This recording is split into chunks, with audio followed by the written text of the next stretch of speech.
제 이름은 낸시입니다. 저는 56세 회사 직원으로 20년 전 과장을 맡았습니다. 저는 제이슨이라는 남자와 결혼하여 딸을 두었습니다.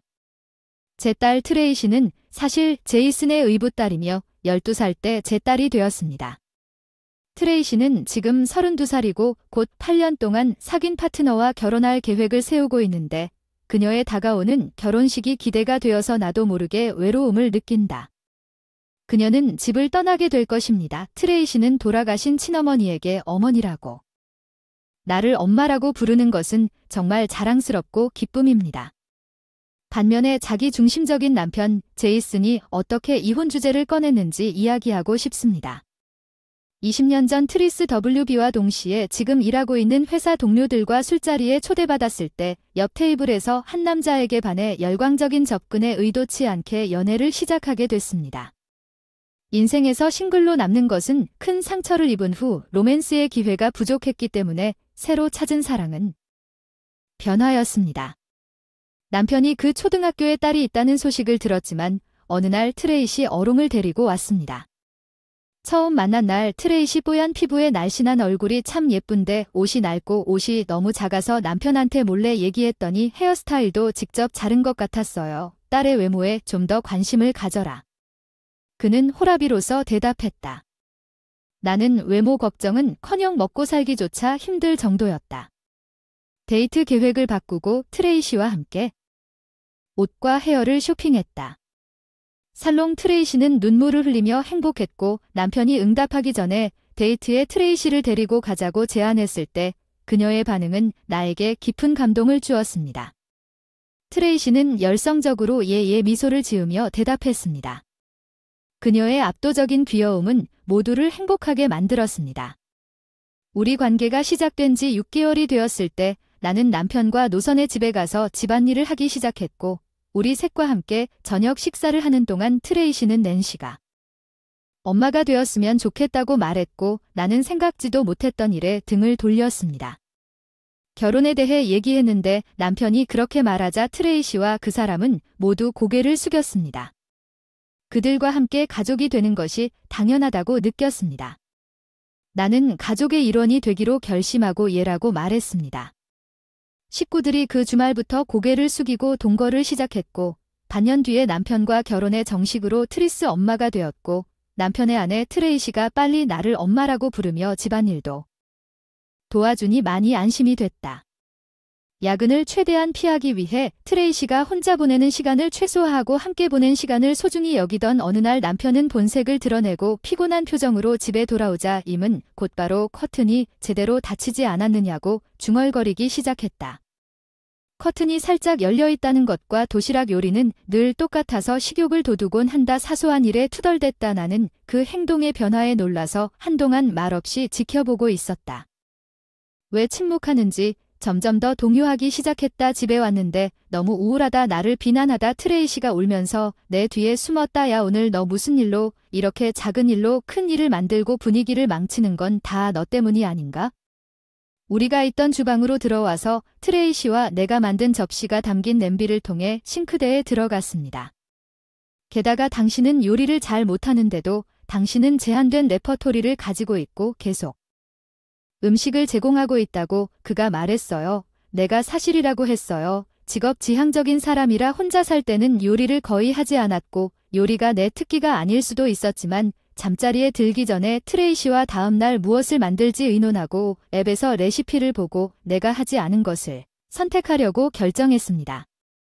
예전에 만들었기 때문에 매일 비슷한 요리를 할 생각은 없지만 제가 요리를 잘 못한다면 사과드립니다.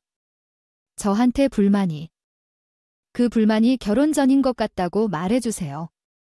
돈은 자유롭게 주는데 지금은 용돈으로 있어요. 예전에는 마음껏 마실 수 있었는데 지금은 제한되거든요. 일할 때 사용하는 차, 커피, 담배 등 취미 생활비를 제외하고 월 $450의 용돈은 안 된다고 생각한다고 했어요.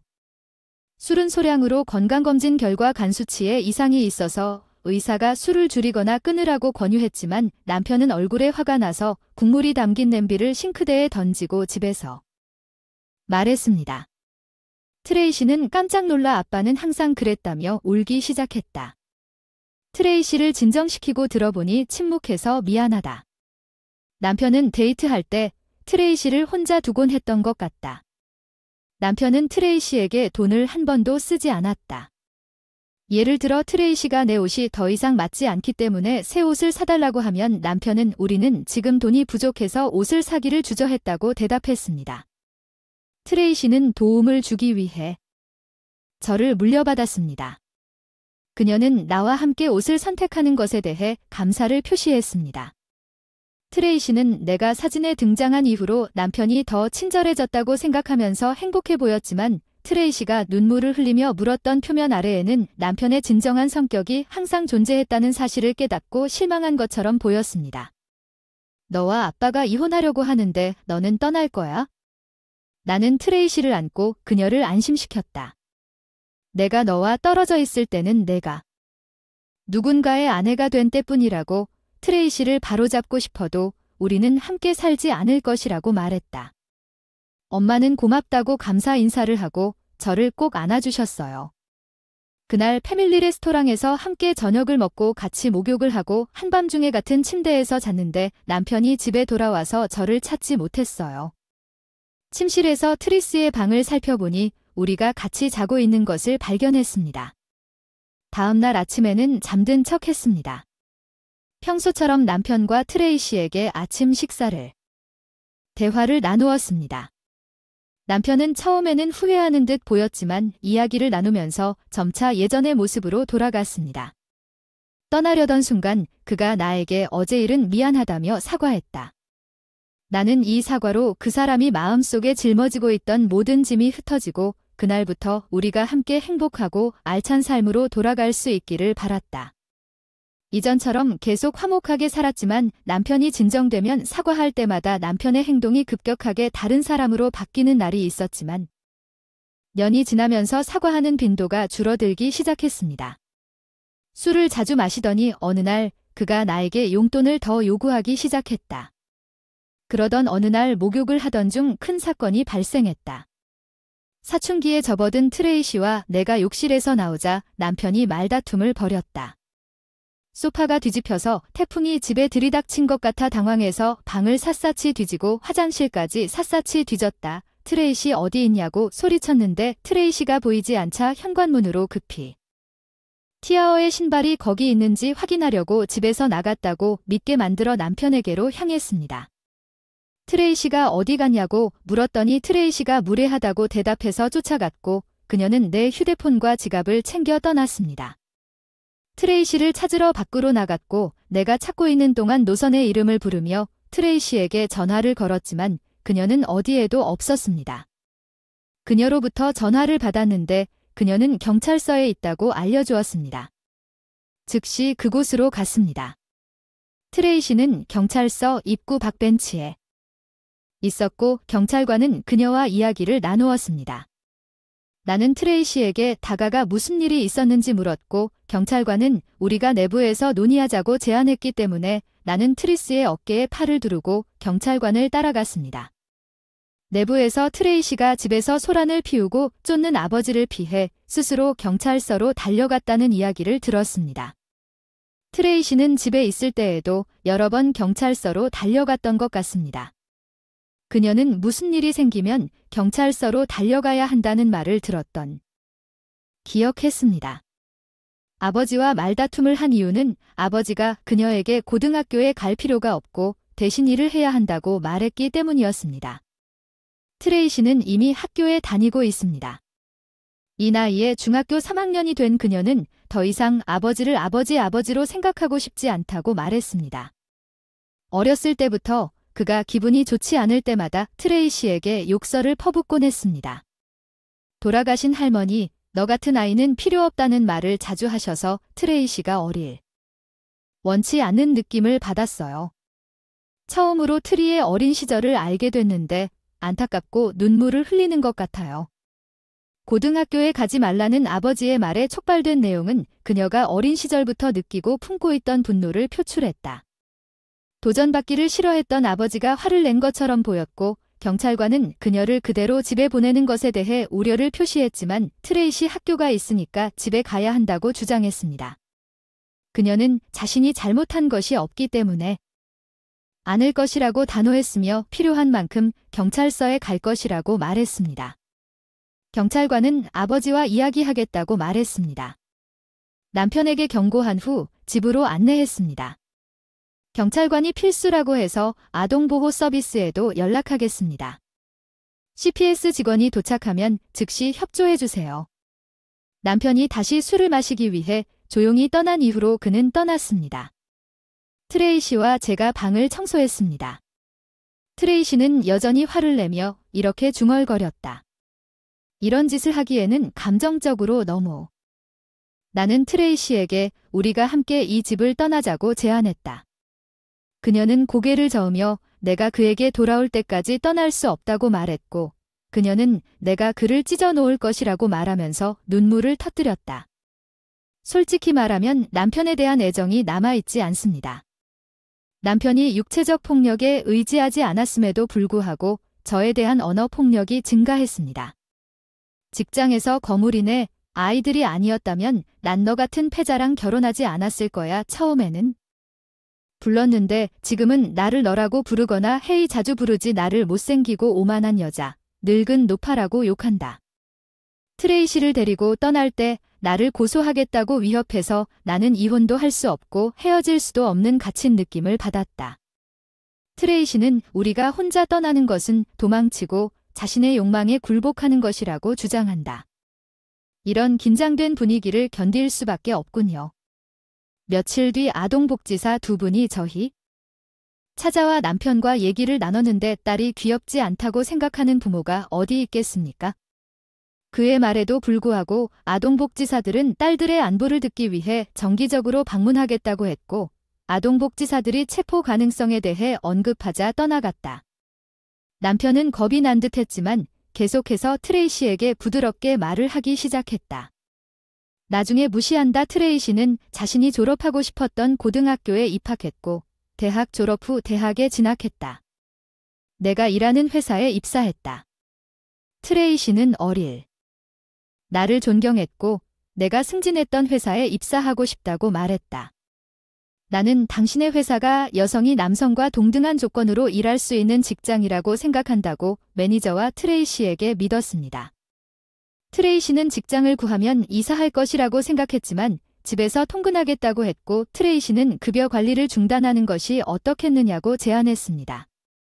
전부 돌려줘. 트레이시가 대학을 졸업한 줄 알았는데 남편에게 이 감정을 전하면 어떨까. 남편은 재량 자금을 갖게 될 것이라는 기뻐하는 듯 보였고 돌려달라고 간절히 촉구했다. 그래서 나는 그의 수표책과 카드를 건네주고 우리는 남편이 그렇게 하기로 결정했다. 공과금은 내가 식료품을 부담하고 트레이시는 임대료를 그날부터 세 갈래로 나누는데 기여할 것입니다. 남편이 자주 가는 술집에서 술과 간식을 사서 집안일은 내가 처리했지만 우리 관계를 점차 룸메이트와 비슷한 관계로 바꾸는데 도움을 주었습니다. 트레이시는 내 이름을 사용하거나 존경심을 표하는 대신 나를 부르기 시작했고 우리가 준비한 음식은 맛이 없다며 거부하고 내 음식은 필요 없으니 내가 직접 사겠다고 해서 요리를 그만뒀다. 남편은 가사도우미임에도 불구하고 계속해서 나에게 가차없는 욕설을 퍼붓는다. 8년 후 트레이시는 회사에 입사한 톰과 함께 집에 찾아왔다. 놀랍게도 그들은 함께 일하기 시작한 이후로 데이트를 하고 있었다. 소문이 전혀 없었기 때문에 그들은 결혼할 계획이라고 고백했고 정말 놀랐습니다. 톰은 트루스 부서의 슈퍼스타. 많은 여성들이 그를 티아어의 존재를 추구함에도 불구하고 그는 여성에게 관심을 보이지 않았다는 소문이 있었습니다. 트레이시는 지난 8년 동안 그녀를 향한 톰의 변함없는 사랑에 깊은 감동을 받았습니다. 트레이시 품종 나는 아빠 때문에 남자들과 신뢰 문제를 겪었습니다. 그는 그것이 그에게 무례하다고 제안할 때까지 8년을 참을성 있게 기다렸습니다. 죄책감을 느끼는 아빠 같은 남자는 드물어요. 그녀는 말하면서 그에게 행복하게 미소를 지었습니다. 나는 남편을 대실수를 했을지 모르지만 톰은 진심입니다. 트레이시 당신은 행복할 자격이 있습니다. 트레이시가 제안으로 나를 놀라게 했습니다. 행복한 엄마가 되세요. 제가 결혼한 후에 우리와 함께 사는 것을 고려해 보시겠어요? 톰의 제안인데 어떻게 생각하시나요? 하지만 저는 남편과 이혼하고 트레이시가 결혼하면 혼자 살겠다는 제안을 정중히 거절했습니다. 신혼생활을 즐기세요. 트레이시가 나중에 나에게 물었습니다. 우리 결혼 계획에 대해 이야기할 거예요. 엄마도 거기 계실래요? 기꺼이 동의했어요. 당연히 기꺼이 받겠습니다. 트레이시가 남편에게 오늘 의논할 것이 있다고 메시지를 보냈으니 빨리 집에 와라. 남편이 빨리 대답했어. 알았어. 그러자 트레이시가 나를 돌아보며 엄마에게 정말 이혼할 거냐고 물었어. 나는 대답했다. 응, 아빠를 혼자 두는 것이 걱정되냐? 트레이시는 이혼에 대한 전폭적인 지지를 표명한 후 힘차게 고개를 저었다. 내가 당신에게 말하고 싶은 두 가지가 있다고 언급했습니다. 먼저 그녀는 아버지가 약속을 지키지 않았기 때문에 아버지의 당뇨병에 대해 알리는 전화를 받았습니다. 두 번째로 그녀는 아버지의 불륜을 폭로했습니다. 나는 이미 두 문제를 모두 알고 있었고 심지어 알고 있었습니다. 트레이시는 아빠에게 배상을 요구하고 보복하기 위해 사립탐정을 통해 정보를 수집한 것 같았습니다. 엄마가 아빠에게 괴롭힘을 당해도 참고 견디고 보호해 주셨는데도 엄마를 빈손으로 두고 싶지는 않습니다. 그러나 나는 그동안 그녀가 이혼할 수 것만으로도 충분하다고 확신시켰습니다. 트레이시는 어렸을 때 남편에게 보복하여 남편을 엉망으로 만들 것이라고 말했던 것을 아직도 기억하고 있습니다. 나는 트레이시에게 남편에게 그의 질병과 치료의 필요성에 대해 알려야 한다고 말했습니다. 혹시 무슨 일이 생기면 모르고 후회할까봐 정기적으로 병원을 방문하고 트레이시는 허약한 엄마에게 집안일과 육아를 시켜서 열이 나면서 나를 돌봐주느라 일찍 돌아가셨다고 폭로했다.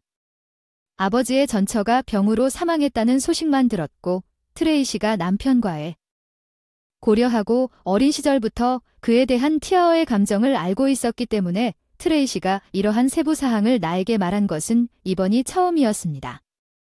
나는 그녀의 깊은 분노를 이해할 수는 없었지만 트레이시에게 묵묵히 안아주던 말을 찾지 못함. 톰은 트레이시에게서 다 들은 듯하다. 톰은 트레이시를 절대로 울리지 않을 것이며 아이가 있어도 트레이시와 우리 아이를 계속 사랑할 것이라고 톰의 가슴에 눈물이 흘렀다. 그 눈빛 뒤에는 진지함이 묻어났어. 트레이시가 이렇게 좋은 사람을 만난 건 정말 행운이라고 생각해서 더욱 더 트레이시가 남을 향한 미움의 마음을 품고 싶지 않았어. 기쁠 때 남을 미워하며 사는 건 아깝다. 구름 한 점 없이 행복하다는 생각만 하며 살아라. 왜냐하면 신은 반드시 잘못한 사람에게 벌을 주실 것이기 때문이다. 톰은 트레이시를 바라보며 고개를 끄덕이고 트레이시가 응이라고 말하는 것을 보고 오늘 밤 톰의 목적은 나에게 용서를 구하는 것이었음을 이해한다. 그날 밤 남편이 집에 오자마자 남편을 맞이하러 다시 오겠다고 하더군요. 저는 할 일이 있어서 트레이시가 무슨 일이냐고 벌써 뱉어냈어요. 아마도 심부름을 중단해야 해서 상황이 안 좋았나 봐요. 트레이시 SED 이후 그녀는 남편에게 축하한다는 말도 없이 결혼한다고 말했습니다. 트레이시 남편이 저에게 돌아서서 트레이시가 결혼하면 더 이상 필요하지 않으니 이혼하자고 말했습니다. 트레이시는 당신의 딸입니다. 사람 잘했어요. 가정부 이혼 서류 필요하면 찬장 맨 위에 있어요. 그거 보세요. 남편이 남편 말에 만족한 표정으로 집을 나갔더니 정말 맨 위 서랍에 이혼 서류가 있어서 꺼냈어요. 그리고 트레이시 앞에서 서명했어요. 병원에 가라고 말하는 걸 깜빡했어요. 엄마 이제 우리는 어떻게 할까요? 트레이시에게 결혼할 때까지 함께 살겠다고 말했고 다음에는 무엇을 할 것인지 설명했어요. 엄마 당신이 겪었던 일을요. 아빠와 일이 있었나요? 트레이시가 내 결정에 동의하지 않았나요? 저는 트레이시에게 당장 살 곳을 찾아야 한다고 말했고 트레이시는 그렇죠라고 말하고 다음 날 스마트폰으로 몇 가지 부동산을 찾기 시작했습니다. 트레이시와 제가 둘 다임에도 불구하고 말이죠. 일이 있어서 하루 쉬게 되었고 시청에 이혼 서류를 제출하고 부동산 중개업소를 방문하여 결국 콘도미니엄을 구입하기로 결정하고 콘도에 입주할 수 있을 때까지 소지품을 옮길 수 있는 집을 빌렸는데 걸렸습니다. 며칠이 지났지만 우리는 가까스로 우리의 소지품을 낡은 아파트로 옮겼습니다. 트레이시는 방이 낡고 유령이 나올지도 모른다며 해방된 어린아이처럼 방을 탐색했지만 기분이 아늑했습니다. 트레이시는 콘도에 언제 입주할 거냐고 물었고 나는 그녀에게 1년 안에 가능할 것이라고 말했습니다. 약 2개월 정도 그녀는 콘도가 너무 좋다고 말하면서 신나는 것 같았습니다. 정말 기대됩니다. 이사하면서 이혼이 마무리된다는 사실을 전 남편에게 알리는 것을 완전히 잊어버렸습니다. 전 남편에게. 전에 전 남편에게 전화하기 전에 제가 가장 먼저 전화를 걸었습니다. 내 남편의 애인의 남편이 누구일지 생각나는 짜증나는 남편의 낮은 소득을 알고 남편과 내 아내가 바람을 피우고 있으니 먼저 보상금을 달라고 요구했습니다. 어떻게 알았는지 궁금합니다. 그 사람이 보안요원에 의해 제지된 후 왜 내 직장에 왔는지 나는 그 사람과 통화하라는 호출을 받았고 그때 남편의 애인이 누구인지 알게 되었다. 그 애인. 남편은 불륜에 대해 화를 낸 것 같지 않고 돈에 의해 동기가 있는 것 같았다. 남편의 외도가 직장에 공개되는 걸 원하지 않으면 돈을 달라고 요구 전 남편에게 처리해달라고 했더니 직장 경비와 직원에게 돈을 안 주면 전 남편에게 해를 끼치겠다고 위협하더군요. 일이 아닌 다른 일로 돌아오면 경찰에 연루될 것이라고 경고했고 그 이후로 그는 매일 나에게 전화를 걸었습니다. 나는 남편이 아직 집에 안 왔기 때문에 사실을 듣지 못했다고 매번 계속 말했습니다. 집에 오면 내가 경찰에 연락할 거라 생각해서 전화를 끊었어요. 결국 짜증나는 그 남자한테 전화해서 우리 이혼했으니 전 남편한테 배상 받아라 그리고 오늘부터 또 전화하면 나 마지못해 경찰에 연루된다며 나중에 전 남편에게 이혼이 확정됐고 이사했다고 말했어요. 아 드디어 이혼이 됐다고 외롭게 살게 될 거예요. 나는 웃으며 마침내 대답했습니다. 더 이상 참을 이유가 없어요. 불륜 남편이 당신을 찾는 것 같아 덩치가 크고 무섭다고 생각했어요. 불륜 남편이 자주 가는 주소도 알려줬고 상식이 부족한 사람을 상대하는 직장 이름도 알려줬어요. 사무실이 꽤 번거롭군 행운을 빕니다. 전 남편이 떨리는 목소리로 그러더군요. 왜 그런 말을 해야 했는지 알겠군요. 그 남편은 너무 위험해요. 그때 불륜 상대의 화난 목소리와 전 남편의 노력하는 목소리가 들렸습니다. 전 남편이 트레이시와 연락할 수 없다고 여러 번 그에게 알렸어요. 트레이시는 이혼 후 당신과 나와의 관계를 끊겠다고 했고 게다가 내 전 남편도요. 남편은 트레이시가 메시지를 보냈을 때 당뇨병 클리닉에 가기로 되어 있었지만 그는 가지 않았고 건강이 악화되어 업무에 영향을 미칠까 걱정하고 나에게 그를 돌봐달라고 요청했고 나는 이것이 우리의 마지막 대화가 될 것이라고 결정했습니다. 전 남편은 대답이 없다 오해했다 불륜 상대가 걱정된다고 오해했다. 아 걱정하지 마라 돈으로 해결하고 여자와